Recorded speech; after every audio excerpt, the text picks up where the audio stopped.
doit voir dans la lumière des Écritures le rôle, l'œuvre du Saint-Esprit. Si tu veux avoir richesse, prospérité,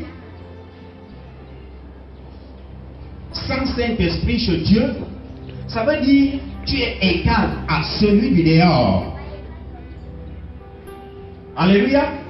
Parce que Dieu fait grâce à tout le monde. Il fait tomber sa pluie dans le champ du méchant comme dans le champ du bon. Mais il fait la particularité à son peuple.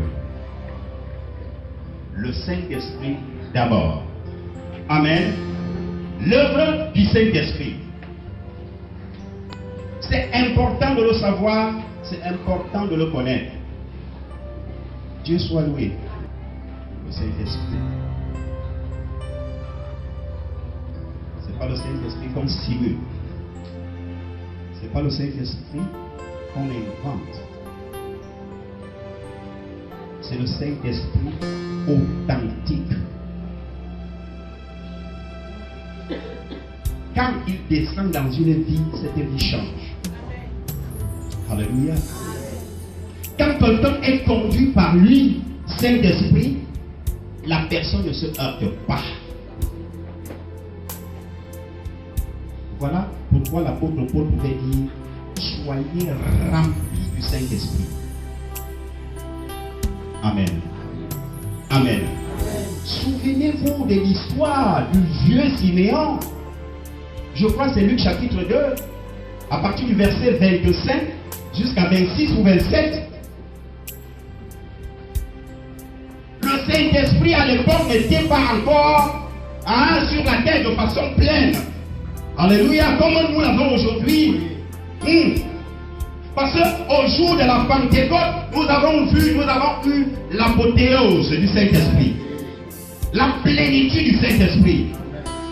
Mais à l'époque des prophètes, à l'époque des rois, alléluia, amen, ils venaient de façon partielle, de façon particulière. Alléluia. Il est important de l'avoir, il est important de le chercher.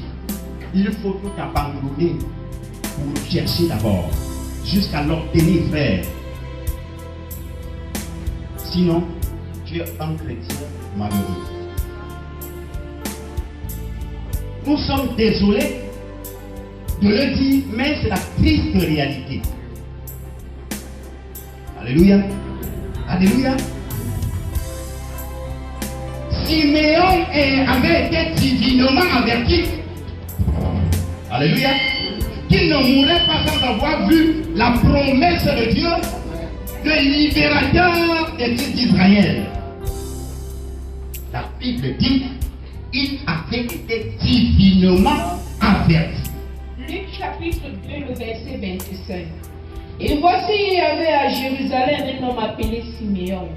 Cet homme était juste et pieux. Vous voyez les qualificatifs, les caractéristiques d'un homme qui veut voir, qui veut marcher en collaboration avec le Saint-Esprit. Et toi, tu comprends très bien que le Saint-Esprit est la tridimension de Dieu, la troisième personnalité de Dieu. Et Dieu est saint, saint, saint. Amen. Vas-y, maman. Il attendait la consolation d'Israël et l'Esprit Saint était sur lui. Est-ce que c'était avec tout le monde? Non. Lui seul connaissait la chose. Lui seul connaissait la promesse. Nous vous avons toujours dit, même Marie, même Joseph, à un niveau était dans les nuages, ne comprenant rien. Puisque ce Dieu qui avait dit à son serviteur Siméon: tu ne mourras pas sans avoir vu la promesse que j'ai été faite. Alléluia. Et un accident ne pouvait l'enlever. Parce que Dieu a déclaré. Premièrement, il avait été divinement averti, donc il attendait la promesse jusqu'au jour qu'il se lève un beau matin, avancé en âge, et l'Esprit de Dieu lui dit quoi? Va au temple aujourd'hui. Alléluia.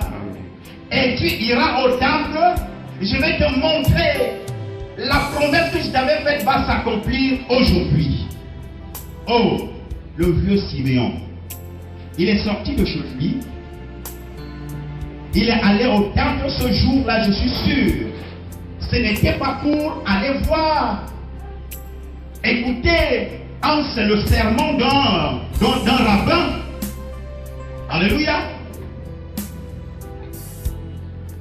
Il allait. Il attendait quelque chose de plus que ça. Amen.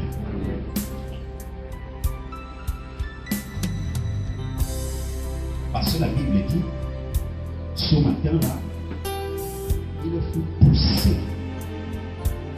Lorsque quelqu'un est poussé, il ne peut pas se retenir. Lorsque c'est le vent de Dieu qui te pousse, tu ne peux pas te retracter. Alléluia.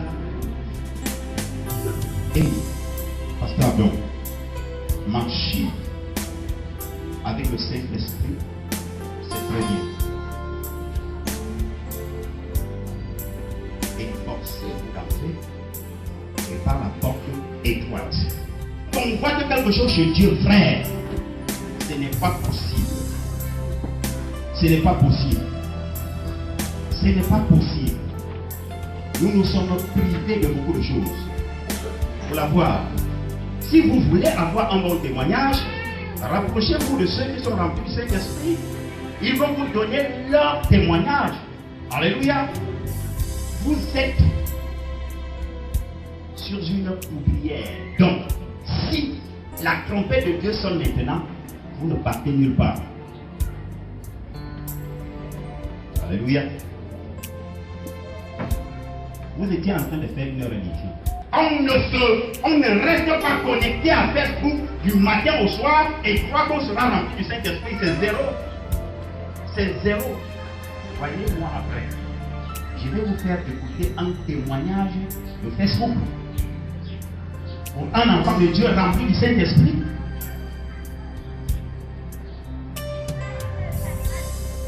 Alors, frère, le Saint-Esprit est un bon collaborateur. Lis Ézéchiel chapitre 37, versets 1 à 14. Le retour en Israël et la réunion des deux royaumes. Vision des ossements. La main de l'Éternel fut sur moi, et l'Éternel transporta en esprit et me déposa dans le milieu d'une vallée remplie d'ossements. Alléluia. Écoutez très bien. Le prophète dit, la main de l'Éternel fut sur moi. Alléluia. Et il me transporta en esprit. Alléluia. Alléluia. Il dit, après la prophétie que l'homme de Dieu va prophétiser, lui, Dieu mettra sur vous un esprit. Voyons une chose. J'ai dit tout à l'heure, êtes-vous prêts à recevoir la prophétie? Vous avez dit oui. On a toujours prophétisé. Alléluia. Et ces prophéties-là sont allées dans les oubliettes. Donc, réveillez maintenant. N'oublions plus rien. Amen. Faites-toi cette promesse-là. Traite-toi cette alliance-là entre toi et toi-même. Amen. Après la prophétie de l'homme de Dieu, alors là, Dieu va voir la disponibilité de ton cœur. Et c'est lui qui relâchera le Saint-Esprit dans ta vie. Amen. Ce n'est pas un pasteur. Ce n'est pas le pasteur Adam. Ce n'est pas le pasteur Thomas. Ce n'est pas le serviteur Ernest. Alléluia. Fais des efforts personnels. Comme tu t'efforces pour aller au travail, pour gagner ton pain à la fin du mois, alors là, fais-toi une discipline de vie. Vos engagements sont faibles. Mais Dieu veut les hommes handicapés, Alléluia. Personne ne se pose la question. Que dois-je faire pour tourner les regards de Dieu sur moi? Alléluia. Frère, vous savez, il y avait un homme qui s'appelait Néhémie. Il était même dans un pays étranger. Alléluia. Il était même au service d'un roi. Mais son cœur était tourné à Jérusalem, sa patrie, le temple de Dieu. Il ne dormait pas. Lorsqu'il a eu la possibilité d'avoir quelqu'un qui venait de Juda, la seule chose, il a dit, comment va notre pays? Il a dit, oh, c'est devenu une désolation. L'homme a tout abandonné. Même ce jour-là, il était triste. Alléluia.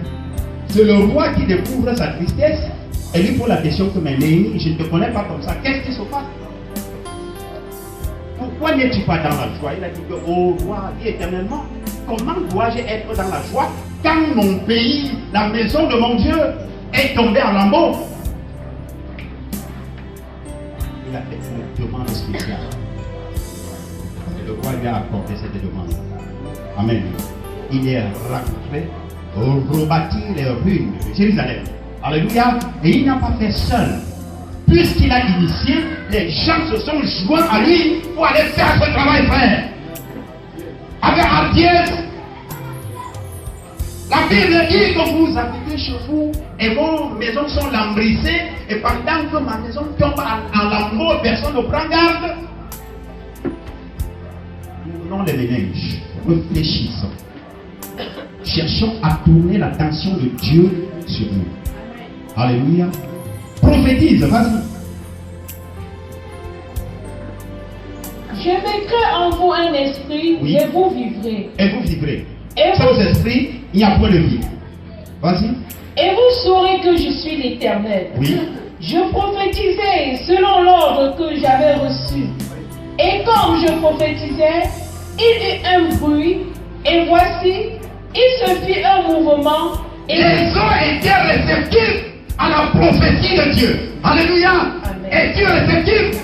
Je déclare dans ta vie, reçois selon la disponibilité de ton cœur. Au nom puissant de Jésus. Alléluia. Sois rempli. Sois rempli.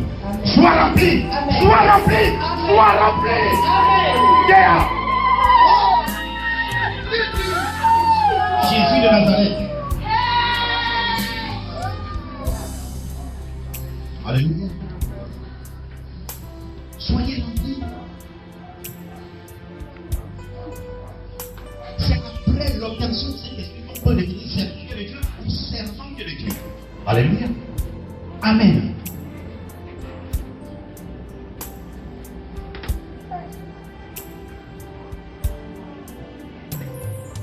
Si tu veux être localisé par Dieu, quand le moindre doigt en l'air, soulève le moindre doigt en l'air et Dieu va te localiser. Alléluia. Et Dieu va te localiser. Amen. Il y a des personnes dont le zèle est fini. Et voici, il se fit un mouvement, et les eaux s'approchaient les uns des autres. Je regardai, et voici, il vint. Est-ce que vous comprenez la parole de Dieu? Après les ordres que Dieu donne à son serviteur, il dit qu'il déclare, et pendant qu'il déclare, il dit que le mouvement, hein? Il y a un mouvement. Alléluia. Vous voyez la différence. Vous savez, dans la religion, on y va tout doucement. Chacun vient prendre sa part de manteau de piété à l'entrée. C'est-à-dire, il vient, il décroche le manteau de la piété à la porte et il rentre doucement. Je ne sais pas. Il ne s'agit même personne de peur de se frotter à la soulure. Il vient s'asseoir tout tranquillement. Hein? Et on soulève sa soutane de peur que ça ne frotte le sol. Hein? Et Dieu. Frère, quand à l'église de Jésus-Christ, ça heurte les cœurs. Et les cœurs vivants. Amen. La Bible dit, vous recevrez la vérité et elle vous affranchira. Alléluia. C'est de ça qu'il est question. Différent de la religion. Tu t'accroches sur ces conseils-là, tu vas vivre. Tu te dis, et c'est quel genre, c'est quelle façon ici, tu vas aller chercher ta part de façon meilleure. Amen. Après, quand l'homme de Dieu a écouté les instructions, il a commencé à déclarer, le mouvement a commencé. C'est la vie qui renaît comme ça. Alléluia. C'est la vie qui revient comme ça. Recevons la vie au nom de Jésus. Recevons la vie au nom de Jésus. Amen. Il est vent des nerfs, la chair crue et la peau les couvrit par-dessus. Mais il n'y avait point en eux d'esprit. Il me dit, prophétise et parle à l'esprit. Prophétise. Il parle à l'esprit. Donc l'esprit c'est une personne. Parle à l'esprit. L'esprit peut même t'instruire. Il peut dire va faire telle chose, tu le fais. Et tu vois le résultat. Vas-y. Prophétise, fils de l'homme, Oui. et dis à l'esprit. Ainsi parle le Seigneur l'Éternel. Esprit, viens des quatre vents, Oui. souffle sur ces morts et qu'il revienne. Amen. Je Souffle. Hein? Sur les quatre vents. Alléluia. Ok. Parole prophétique. Et l'esprit vient. Comment dire? L'esprit vient. Il localise les personnes. Vas-y. J'ai prophétisé selon l'ordre qu'il m'avait donné. Et l'esprit entra en eux, et ils reprit vie, et ils se tinrent sur leurs pieds. C'était une armée nombreuse, très nombreuse. Il me dit, fils de l'homme, ces eaux, c'est toute la maison d'Israël. Vous avez compris maintenant? Il dit que ces eaux-là, c'est la maison d'Israël, dont le peuple de Dieu. Desséché. Tu peux bien être, ça signifie quoi? Tu peux bien être là où Dieu est, mais tu demeures sec, sans vie, jusqu'au jour où tu deviendras conscient. Alléluia. Ce peuple au fond de la vallée n'avait aucune conscience. On est en train de parler, vous croyez que c'était des ossements? C'était des personnes marchant sur leurs deux pieds. Mais Dieu les qualifiant comme ossements desséchés. Vous savez, un homme de Dieu est vraiment entre le marteau et l'enclume. Parce qu'à un niveau, tu peux prendre, utiliser un langage et on te flèche, on dit que mais il nous manque du respect. Il rudoie les gens. Vous voyez maintenant que ce Dieu qui est en train d'appeler son propre peuple les ossements desséchés. Alléluia. Vas-y, maman. Voici, il dit, nos os sont desséchés, notre espérance est détruite, nous sommes perdus. Prophétise donc et dis-leur, ainsi parle le Seigneur l'Éternel. Voici, j'ouvrirai vos sépulcres, je vous ferai sortir de vos sépulcres, ô mon peuple, et je vous ramènerai dans le pays d'Israël. Et vous saurez que je suis l'Éternel lorsque j'ouvrirai vos sépulcres et que je vous ferai sortir de vos sépulcres, ô mon peuple. Je mettrai mon esprit en vous et vous vivrez. Je vous rétablirai dans votre pays et vous saurez que moi, l'Éternel, j'ai parlé et agi, dit l'Éternel. Après, quand L'homme de Dieu a écouté les instructions, il a commencé à déclarer. Le mouvement commence. C'est la vie qui renaît comme ça. Alléluia. C'est la vie qui revient comme ça.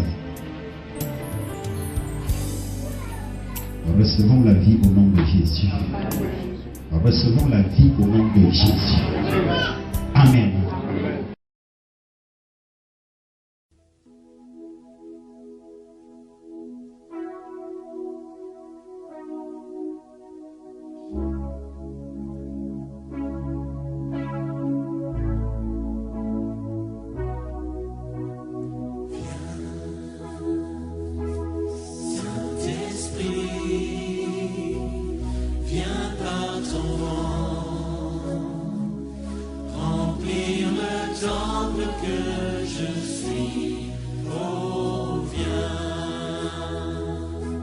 Saint-Esprit,